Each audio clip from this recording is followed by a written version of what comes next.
پتہ ہے یہ مٹی کا ڈھیر ہے، قبر ہے، اب قبر بھی کھا سکتی ہے، لے کے جائیں گے کیلے، سیب لے جائیں گے، بکرے چھترے لے جائیں گے، چاولوں کی دیگیں بنا کے لے جائیں گے۔ پتہ ایسے چلتا ہے جیسے عقل نام کی کوئی چیز نہیں ہے دماغ میں۔ اللہ کا در چھوڑ کے گھر کے پاس مسجد ہے، مسجد نہیں جاتا، 100 کلومیٹر سفر کر کے دربار پہ جاتا ہے۔ کیا اب اس دربار والے سے کہے گا، وہ پھر اللہ سے کہے گا، پھر اس کا کام ہو جائے گا۔ یہ عقیدہ، میں اس کو کہوں گا، وہ پھر اللہ کو میری سفارش کرے گا، پھر میرے جتنے کام پھنسے ہوئے ہیں وہ سارے ٹھیک ہو جائیں گے۔ یہ کہاں لکھا ہوا ہے؟ اس قرآن مجید میں کس آیت میں لکھا ہوا ہے کہ جب تم نماز نہ پڑھو، کوئی نیک کام نہ کرو، تم میرے باغی بن جاؤ، مجھ سے دور ہو جاؤ، پھر تم اس لائق نہیں ہو کہ تم پھر مجھ سے دعا مانگ سکو، پھر تم میرے نیک بندوں کے پاس جانا، ان سے کہنا، وہ مجھے کہیں گے، پھر میں تمہاری ہر مشکل دور کر دوں گا۔ یہ کہاں لکھا ہوا؟ اللہ کے رسول نے کہا؟ اگر اللہ کے رسول نے کہا تو حدیث کا نمبر کیا ہے؟ کون سی حدیث کی کتاب؟ جب اللہ نے نہیں کہا، اللہ کے رسول نے نہیں کہا، تو پھر یہ باتیں ہمیں سمجھاتا کون ہے؟ پھر یہ باتیں کہاں سے آئی ہیں جن کا نہ قرآن سے کوئی تعلق ہے نہ حدیث سے؟ اچھا، پھر جن ہستیوں کے پاس ہم جاتے ہیں، نہ ہم ان کو جانتے ہیں، نہ ہمارا باپ ان کو جانتا تھا، نہ ہمارا دادا پردادا، آپ اس سے پیچھے جہاں مرضی چلے جائیں، کسی کو کوئی خبر نہیں ہے کہ نوری لال کون تھا، کسی نے نہیں دیکھا داتا کون تھا۔ اس کائنات میں اگر آپ 10 سال پیچھے چلے جائیں، 50 سال پیچھے چلے جائیں، تو بھی کائنات میں کسی کو پتہ نہیں ہے، نہ ہی کسی نے دیکھا ہے حجویری کون ہے۔ جس کے بارے میں علم نہیں ہے، جس کو دیکھا نہیں ہے، ہمارے آباء و اجداد نے بھی نہیں دیکھا، پھر اس کے بارے میں اس طرح کے عقائد بنانا کہ آسمان سے صندوق آئی تھی، آسمان سے صندوق آئی تھی اور اس صندوق میں اس کو رکھ دیا گیا تھا۔ صندوق کس نے دیکھی تھی؟ اللہ کہتا ہے قُلْ ہَاتُوا بُرْہَانَکُمْ إِن كُنتُمْ صَادِقِینَ، اگر تم اپنی باتوں میں سچے ہو، کوئی ایک دلیل، کوئی ایک گواہ جس نے اپنی آنکھوں سے دیکھا ہو، بتاؤ۔ کچھ بھی نہیں ہے۔ پھر بھی مسلمانوں کا جو عقائد ہیں وہ انہی پر ڈھکے ہوئے ہیں، وہ انہی دربار والوں کا خوف تو دل میں ہے، اللہ کا خوف نہیں۔ اللہ نے جو کچھ مال دے رکھا ہے، اپنے مال میں سے غیر اللہ کے نام کا حصہ نکالتا ہے، اللہ کے نام کا نہیں۔ جانور پالے گا، اس میں سے ایک کٹا جو ہے ہر سال ایک کٹا اسپیشل کھڑا ہے، یہ بابا جی کے نام کا ہے۔ یہ لیلا، یہ بابا جی کے نام کا ہے۔ یہ مرغا، یہ بابا جی کے نام کا ہے۔ اچھا، کھیت ہیں، یہ اتنی گندم جو ہے، یہ بابا جی کے نام کی۔ اور کھائیں گے کون؟ وہ اوپر جو مجاور بیٹھے ہیں، نشئی، جنہیں نہ کلمے آتے ہیں، نہ قرآن کا کوئی پتہ ہے، نہ پاکی پلیدگی کا کوئی پتہ ہے، وہ زنا کا ڈیرا بنا کے وہ رات دن اسی زنا میں خود بھی مبتلا ہیں اور لوگوں کو بھی اس میں انوائٹ کر رہے ہیں۔ یہ سارا کچھ یہ اوپر جو ہواری بیٹھے ہیں وہی کھائیں گے، اور جو کچھ گلے میں جائے گا وہ سارا کا سارا کیا ہوگا؟ حکومت کا ٹھیکہ ہے، جتنا حکومت کا ٹھیکہ ہے وہ حکومت لے لے گی، باقی جو بچے گا پھر یہی جو اوپر چپڑاسی اور نشئی بیٹھے ہیں یہ آپس میں تقسیم کریں گے۔ اور میں پروفیسر، ڈاکٹر، انجینئر، فلاں ڈگری والا، اور عقل اتنی نہیں ہے اپنا سارا پیسہ وہاں جا کے ڈالتا ہوں۔ مسجد کی جب باری آ جائے، اللہ کے نام کی جب باری آ جائے، تو پھر اس کو ساری پریشانیاں گھیر لیتی ہیں، پھر اس کو سارے کے سارے مسائل یاد آ جاتے ہیں۔ اور نہیں حالات بڑے خراب ہیں، فلاں کے بھی پیسے دینے ہیں، فلاں کے بھی پیسے دینے ہیں، فلاں کے بھی پیسے دینے ہیں۔ جب غیر اللہ کی باری ہے پھر دل دریا ہو جاتا ہے۔ یہ انسان ہے۔ عزیز بزرگوں، نوجوان ساتھیوں، توحید ایک ایسی چیز ہے، اگر انسان کے پاس صرف توحید آ جائے، صرف توحید، وہ انسان جنت میں ضرور جائے۔ آپ صلی اللہ علیہ وسلم نے فرمایا، بنی اسرائیل کے 2 بندے، ایک مکھی کی وجہ سے ایک جنت میں چلا گیا اور ایک جہنم میں چلا گیا۔ صحابہ نے کہا یا رسول اللہ وہ کیسے؟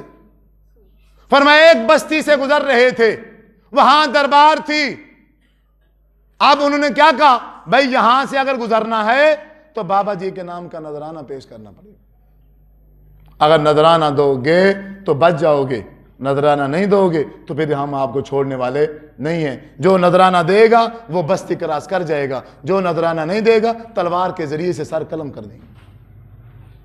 انہوں نے کہا جی ہم نہیں دیتے، ہم اللہ کے علاوہ کسی اور غیر اللہ کے نام کا نذرانہ پیش نہیں کرتے۔ انہوں نے کہا اچھا، تلوار لی، ایک کا سر قلم کر دیا،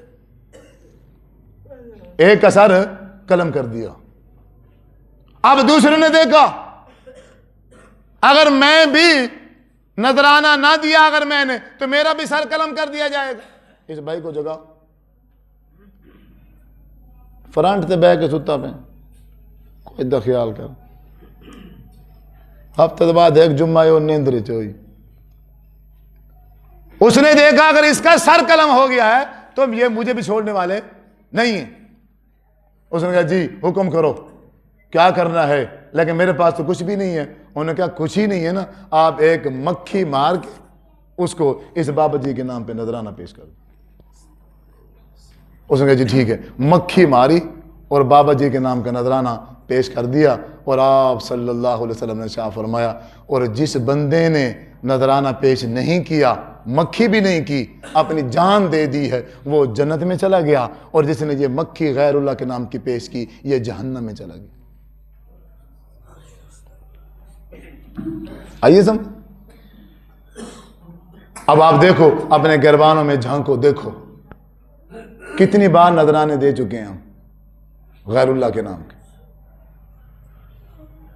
عقیدے چیک کرو نا اپنے، بعد میں بنیں گے بریلوی دیوبندی وہابی، وہ بعد میں بنیں گے، پہلے عقیدہ تو دیکھو، عقیدہ کیا ہے؟ کیا میرا اللہ تبارک و تعالیٰ کے بارے میں میرا عقیدہ کیا ہے؟ میں نے اپنے رب کو کتنا پہچانا ہے؟ میں اپنے رب کو کس حد تک جانتا ہوں؟ انسان واحد مخلوق ہے ایک جو اپنے خالق اور مالک کو نہیں جانتی۔ قرآن کہتا ہے کل قد علم صلاتہ و تسبیحہ، ہر چیز، اس کائنات کی ہر چیز اپنے خالق کی نماز کو بھی جانتی ہے اور تسبیح کو بھی جانتی ہے۔ انسان غافل ہے، انسان غافل ہے جس نے اللہ کو چھوڑ کے اللہ کے بندوں کو کرنے والا بنا دیا ہے۔ اللہ کے بھی وہ بندے جو اس کائنات میں اب نہیں ہیں، فوت ہو گئے ہیں، ان کے بارے میں عقیدہ رکھا ہوا ہے کہ یہ رزق کو بڑھاتے بھی ہیں اور یہ رزق کو کم بھی کرتے ہیں، جبکہ قرآن کہتا ہے اللہ یبسط الرزق لمن یشاء ویقدر، اللہ کہتا ہے میں بڑھاتا ہوں رزق، میں رزق کو کم کرتا ہوں۔ اللہ کہتا ہے نحن قسمنا بینہم معیشتہم فی الحیات الدنیا، یہ روزی روٹی اللہ کہتا ہے میں خود تقسیم کرتا ہوں اپنے بندوں کے درمیان، کس کو کتنی دینی ہے، کس کو کتنی نہیں دینی، کس کو کب دینی ہے، کس کو کب نہیں دینی، کس کو دے کے کب واپس لے لینی، یہ اللہ تبارک و تعالیٰ کرتا ہے، اللہ کے علاوہ کوئی کچھ نہیں کر سکتا۔ وَإِن يَمْسَسْكَ اللَّهُ بِضُرٍّ فَلَا كَاشِفَ لَهُ وَإِن يُرِدْكَ بِخَيْرٍ فَلَا رَادَّ لِفَضْلِهِ۔ اللہ فرماتے ہیں اگر میں کسی بندے کو تکلیف پہنچانا چاہوں، ساری کائنات مل کر اس بندے کو تکلیف سے بچا، اگر میں کسی کے ساتھ بھلائی کا ارادہ کر لوں تو ساری کائنات مل جائے اس کو بھلائی سے روکنے کے لیے تو وہ روک نہیں سکتی۔ جب ہم مسلمانوں کا عقیدہ یہ بن جائے کہ اللہ کے علاوہ کوئی کچھ نہیں کر سکتا تو پھر پریشانی اور ٹینشن کیا ہو جائے گی؟ ختم۔ کاروبار بڑھے گا تو عقیدہ ہے اللہ کی طرف سے ہے، اگر اچانک سے کم ہو جائے گا تو عقیدہ کیا ہے؟ اللہ کی طرف سے ہے۔ تو ٹینشن کی چیز کی؟ میں بیمار ہو گیا تو کس کی طرف سے ہے؟ اللہ کی طرف سے۔ شفا مل گئی تو کس کی طرف سے؟ اللہ کی طرف سے۔ تو پریشانی کی چیز کی؟ ٹینشن کی چیز کی؟ توحید عزیز بزرگوں، نوجوان ساتھیوں، آپ سے یہی ایک گزارش ہے کہ توحید اپنے دل میں لے آؤ، اپنے مالک اور خالق کو پہچانو، جس نے ہمیں پیدا کی ہے، جس نے ہمیں بنایا ہے، کم از کم اس کا تعارف ہونا انتہائی ضروری۔ آپ صلی اللہ علیہ وسلم نے ارشاد فرمایا، مشکات شریف کی حدیث ہے کہ ایک بندے کو قیامت کے دن لایا گیا، اب اس کے نام اعمال میں وزن کیا جا رہا ہے، ترازو میں نام اعمال کا۔ اب رزلٹ یہ ہے 99 رجسٹر ہیں گناہوں کے۔ کتنے رجسٹر ہیں؟ 99 رجسٹر ہیں گناہ۔ اور رجسٹر کتنا بڑا ہے؟ فرمایا جہاں تک انسان کی نگاہ جاتی ہے وہاں تک رجسٹر ہے، وہ 99 ہیں۔ اور نیکیوں والا پلڑا یہ ہے کہ اس میں ایک رجسٹر بھی نیکی کا نہیں ہے۔ اب اللہ تعالیٰ بندے سے پوچھیں گے، اے میرا بندہ بتا کوئی نیکی جو تو نے کی ہو اور تجھے یاد ہو، بتا۔ وہ کہے گا یا اللہ مجھے یاد نہیں، کرتا تو مجھے یاد ہوتی۔ اللہ تعالیٰ فرمائیں گے، حضور کہتے ہیں اللہ فرمائے گا تیری ایک نیکی میرے پاس ہے۔ حدیث کے الفاظ ہیں بطاقہ، بطاقہ عربی میں کہتے ہیں شناخت کی کارڈ کو، بطاقہ۔ اللہ تعالیٰ فرشتوں سے کہے گے اس کا وہ بطاقہ لے کے آؤ۔ وہ بطاقہ اتنی سی ایک پرچی آ جائے گی، اللہ تبارک و تعالیٰ اس کو وہ نیکیوں والے پلڑے میں رکھ دے گا۔ حضور فرماتے ہیں جیسے ہی وہ پلڑے میں رکھی جائے گی وہ وزنی ہو جائے گا اور گناہوں والا پلڑا ہلکا ہو جائے گا۔ اللہ اکبر۔ یا تو جہنم نظر آ رہی تھی یا اچانک پھر نیکیوں والا پلڑا وزنی ہونے کی وجہ سے جنت کا نظارہ نظر آنے لگا، بندے کو دل میں خوشی ہونے لگی، لیکن خوشی کے ساتھ پریشان ہے، اے اللہ یہ ہے کیا؟ جب اس بطاقے کو اٹھا کے پڑھا گیا تو اس میں لکھا تھا اشہد ان لا الہ الا اللہ واشہد ان محمدا عبدہ ورسولہ۔ یہ بندہ ایسا ہے، یہ بندہ ایسا ہے، اس نے نہ اللہ کے ساتھ کسی کو شریک کیا نہ رسول اللہ صلی اللہ علیہ وسلم کی رسالت کے ساتھ کسی کو شریک کیا۔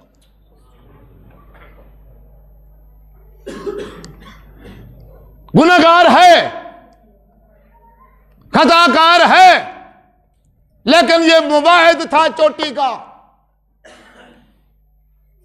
اللہ کے ساتھ کسی کو شریک نہیں کیا، رسول اللہ صلی اللہ علیہ وسلم کی رسالت کے ساتھ کسی امام کو، کسی بزرگ کو، کسی عالم کو شریک نہیں کیا کہ اس کی بات بھی دین ہے، اس کی بات بھی دین ہے، اس کی بات بھی دین ہے، وہ بھی کہہ دے چلو کچھ نہیں ہوتا یہ بھی دین ہے۔ نہیں، اس کا یہ عقیدہ تھا جو حضور صلی اللہ علیہ وسلم کی زبان مبارک سے لفظ نکلے ہیں، بس صرف وہی دین ہے، اس کے علاوہ کوئی دین نہیں ہے۔ ہر بندے نے اپنی دکان بنا لی ہے، ہر بندے نے، اب پہلے لوگ چیزیں بیچ کے بزنس کرتے تھے، اب مولویوں نے شریعت کے ذریعے بزنس شروع کر دیا ہے اور کوئی پوچھنے والا نہیں ہے، کسی کے اندر یہ جرت نہیں ہے، ہمت نہیں ہے۔ اب میں تقریر کر رہا ہوں، کوئی ایک بندہ کھڑا ہو جائے، کسی میں بھی ہمت نہیں ہے۔ میں اپنی تقریر میں چیلنج کرتا ہوں، کھڑا ہو جائے، کوئی کھڑا ہو جائے، ہوتے ہی نہیں ہیں کھڑے۔ کھڑا ہو کے کیا کرے گا جب پتہ ہی کسی چیز کا نہیں ہے؟ تو کھڑا ہو کے کیا کرے؟ صرف کھڑا ہونا مقصد تھوڑی ہے۔ کھڑا ہونے سے مراد یہ ہے کہ میں نے جو بات کی ہے مجھ سے بہتر بات وہ جانتا ہو، پھر ہی کھڑا ہوگا نا۔ کبھی نہیں پڑا، ماں کے پیٹ سے نکلا ہے اور قبر کے اندر جانے تک اس نے شریعت کو دیکھا ہی نہیں، اس نے دین کو پڑھا ہی نہیں ہے، اس نے دین سیکھا ہی نہیں ہے۔ ابا جی یوں کہتا ہے، اماں یوں کہتی ہے، دادا یوں کہتا ہے، فلاں یوں کرتے ہیں، فلاں یوں کرتے ہیں، فلاں یہ فلاں فلاں، یہ شریعت ہے؟ وہ اللہ کے بندو، ہم کتنے خوش نصیب ہیں، یہ قرآن ہے۔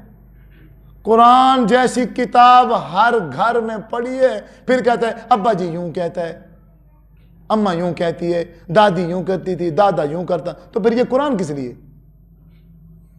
تو اگر دادی کے طریقے پہ چلنا تھا، اماں کے اور ابا جی کے طریقے پہ چلنا تھا، یہ قرآن کس لیے ہے پھر بھائی؟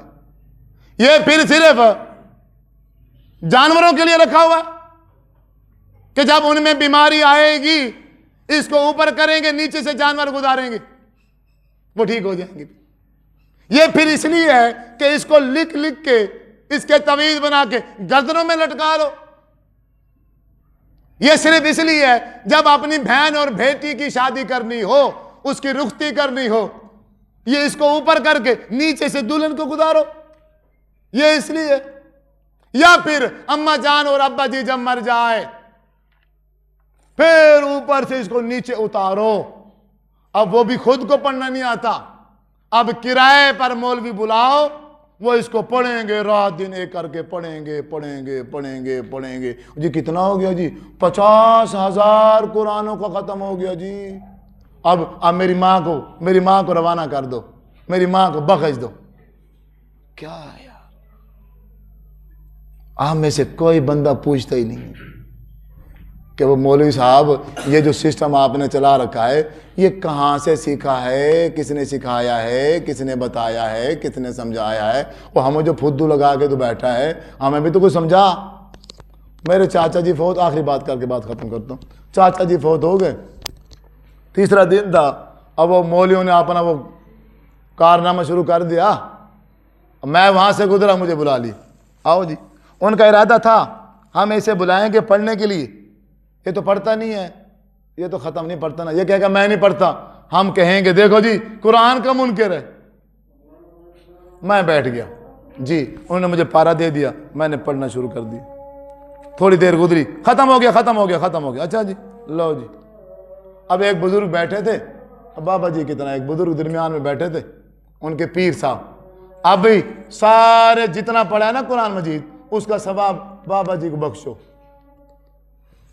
سب نے بخشا، میری باری آئی، میں نے کہا جی میں نے ابھی جو تلاوت کی ہے پارا یا آدھا پارا جتنا بھی، میں نے اس کا ثواب بابا جی کو بخشا، اور آج تک جان بوجھ کر یا انجانے میں نے جتنے گناہ کیے ہیں ان سب گناہوں کو بھی میں نے بابا جی کو بخشا۔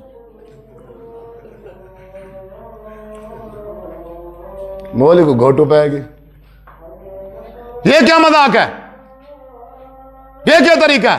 میں نے کہا مذاق وہی ہے، مذاق یہ کوئی نیا نہیں ہے، مذاق وہی ہے جو تم نے صبح سے شروع کیا ہوا ہے، یہ اس مذاق کا دوسرا پارٹ ہے۔ بے جس ٹیکنالوجی کے ذریعے سے تو ہماری نیکیاں وصول کر رہا ہے، اب بھی وہی لگا، اسی ٹیکنالوجی کے ذریعے سے تو گناہ ہم تیرے پاس بھیج دیتے ہیں۔ اگر یہ طریقہ مردے کو بشکوانے کا ہے، اللہ کے رسول نے کیوں نہیں بتایا؟ اگر مردے اس طرح معاف کر دیے جاتے ہیں، 1,36,000 صحابہ نے کیوں نہیں کیا؟ عزیز بزرگوں، نوجوان ساتھی ہو، بات وہی جو میں آپ کو سمجھانا چاہتا ہوں، ہم سب کو یہ قرآن مجید ترجمے سے پڑھنا پڑے گا، ہم سب کو حدیث رسول صلی اللہ علیہ وسلم خود پڑھنی پڑے گی، خود۔ اگر آپ اس بھلیکے میں رہو کہ عدنان ساجد آئے گا وہ بتائے گا تو ہم حق پہ آ جائیں گے، صراط مستقیم ہمیں دکھلائے گا، ناممکن ہے۔ ممبر اور محراب کو بدنام کر دیا مولویوں نے۔ یہ معتبر جگہ تھی، یہ وہ جگہ ہے جہاں محمد الرسول اللہ صلی اللہ علیہ وسلم کھڑے ہو کے واز دیتے تھے۔ آج اس کو بزنس بنا دیا ہے، آج اس کو بیچ دیا ہے، انگریزوں کے ہاتھوں یہ بک چکا ہے۔ یہاں پر کھڑا ہونے والا مولوی پہ مولوی نہیں ہے، چاہے کوئی فریق ناراض ہوتا ہے تو ہو جا۔ آج اگر ہم میں سے کوئی بندہ وہ چاہتا ہے میں صراط مستقیم پر آ جاؤں تو واحد طریقہ ایک ہے بس، وہ خود قرآن مجید ترجمے سے پڑھے بس، اور حدیث رسول صلی اللہ علیہ وسلم کا خود مطالعہ کرے، اللہ کی پہچان بھی ہو جائے گی اللہ کی پہچان بھی ہو جائے گی، بندہ موحد بھی بن جائے گا، اور رسول اللہ صلی اللہ علیہ وسلم کا تعارف بھی ہو جائے گا۔ جو قرآن ہمارے نبی کا تعارف کرائے گا وہ لا ریب تعارف ہے، اس تعارف میں، اس پہچان میں کوئی شک نہیں ہے۔ جو ایک مولوی کرائے گا مجھ جیسا، جو ایک عالم کرائے گا، وہ اس میں 100 جھوٹ ملا سکتا ہے، اس میں پتہ نہیں کیا کچھ نہیں وہ شامل کر سکتا۔ اگر جھوٹ سے، شک سے اگر کوئی کتاب پاک ہے تو وہ کون سی کتاب ہے؟ وہ قرآن مجید ہے۔ آپ میں سے کتنے ساتھی ایسے ہیں جو وعدہ کرتے ہیں کہ آئندہ انشاءاللہ وہ قرآن مجید کا مطالعہ کریں گے؟ نیندرج کتنے ساتھی ہیں؟ آپ کریں گے مطالعہ؟ اردو پڑھنے پہ کتنے ہیں؟ اردو جانتے ہیں، جو سب اردو جانتے ہیں الحمدللہ، اردو سب جانتے ہیں، تو پھر آپ پڑھیں گے یا بس صرف خالی ہاتھ اوپر کر دیے؟ پڑھو گے تو اس فتنے سے بچ جاؤ گے۔ جو قرآن مجید ترجمے سے پڑھے گا نا، نہ وہ وہابی رہے گا، نہ وہ بریلوی بنے گا، نہ وہ دیوبندی بنے گا، نہ ہی وہ شیعہ۔ پھر کیا بچا؟ مسلمان بنے گا۔ بس جو حدیث رسول پڑھے گا اپنی آنکھوں سے، دودھ کا دودھ پانی کا پانی ہو جائے گا۔ مولوی سٹیج پہ آگے جو مرضی کرتا رہے۔ میرے بھائیوں، شریعت اتنی آسان ہو گئی ہے، جیب میں، یہ دیکھو، یہ جیب میں سیاستہ ساری اس موبائل میں۔ قرآن مجید کی جو تفسیر آپ پڑھنا چاہتے ہیں، کس میں؟ اتنا آسان ہے، اتنا آسان ہے، پھر بھی کوئی پڑھنے والا نہیں۔ افسوس کی بات تو یہ ہے، ایک ایک حدیث کے لیے ایک ایک مہینے کا سفر کرنا پڑتا تھا محدثین کو۔ جیب میں ہیں، لاکھوں حدیثیں جیب میں ہیں، لیکن اتنی توفیق نہیں ہے کہ صرف بٹن اوپر کر کے اس کو کھول کے بندہ 5 منٹ پڑھ لے۔ نماز کیسے پڑھنی؟ نکال لو۔ وضو کیسے کرنا ہے؟ نکال لو حدیث۔ زکوٰۃ کیسے دینی ہے؟ حدیث نکالو۔ مجھے فون کرنے کی ضرورت ہی نہیں ہے۔ کرو گے آپ؟ ایسا نہیں کرو گے۔ جو کرے گا اس کی یہ دنیا بھی بن جائے گی، آخرت بھی بن جائے گی۔ اللہ تعالیٰ سے دعا ہے اللہ رب العزت جو سنا اس کے مطابق عمل کرنے کی توفیق عطا فرمائے۔ وآخر دعوانا الحمدللہ رب العالمین۔